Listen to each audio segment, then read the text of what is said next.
Premier ministre au volant de cette Volkswagen Passat 7e génération.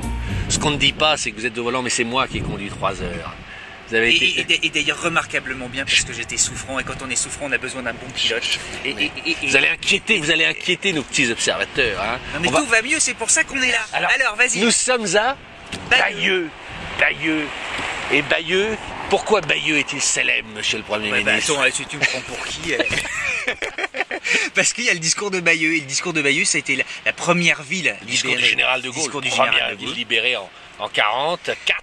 Exactement, et c'est là que ça marque un tournant justement pour la France, parce que d'abord il assoit sa légitimité. On évite la gouvernance américaine grâce à l'accueil de Bayeux. De Bayeux, c'est là où justement il s'aperçoit, enfin oui, il se dit il faut que je prenne la parole, et le peuple de France, de Bayeux, voilà, lui rend hommage, et ça permet de faire revivre le pays très vite ensuite.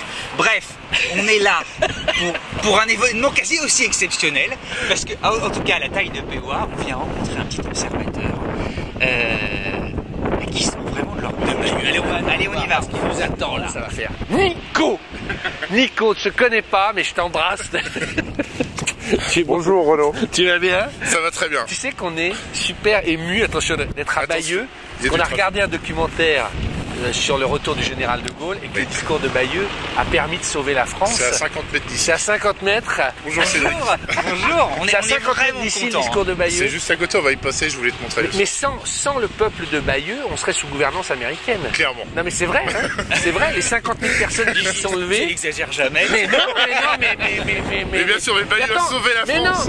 Mais attends, ils avaient battu monnaie, ils avaient 6 000 mecs qui étaient prêts à être préfets, et Eisenhower, la veille du débarquement, avait un texte en disant je ne doute pas que le peuple français va obéir à l'Amérique. De Gaulle a refusé, bien évidemment. C'est juste à côté.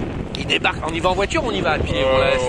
Peut-être qu'elle est en voiture, ce qui est du D'accord, si c'est pas un honneur, le Premier ministre voulait te présenter la Passat. C'est une formidable voiture allemande. Je vais pas recommencer à faire alors, tu vas voyager en passager. J'espère que tu aimes, hein, si tu oui, j'aime bien. Mais on espère bien, tu as bien. Il y a un très grand coffre. Ah ben non, voilà. On va faire les choses en grand. On va faire comme Hubert, on t'ouvre la porte. Bienvenue. Bienvenue, monsieur Nico. Voilà.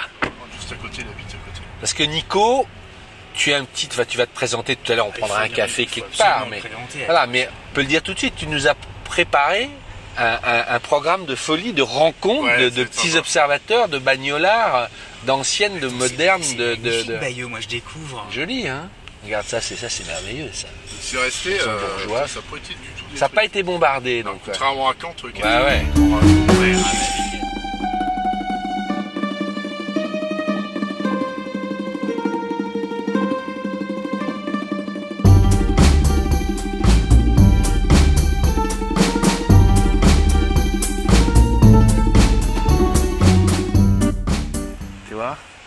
On y va, monsieur le Premier ministre. Nous sommes entre vos mains, Nico. La France est éternelle. À Bayeux. Non, mais c'est un merveilleux symbole. Parce que c'est le début de la reconquête, tu vois. Donc, en fait, sauf erreur de ma part. Churchill ne voulait pas le laisser débarquer. Il est arrivé sur la frégate La Combattante. Le discours de Gaulle, c'est peut-être 14. Ah, c'est possible. Ah, c'est là. Ah.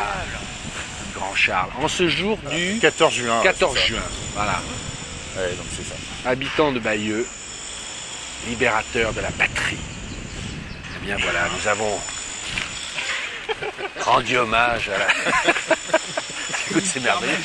La croix de Lorraine. Bon, allez, on ne serait pas là. Hein. Allez. On parlerait allemand ou américain.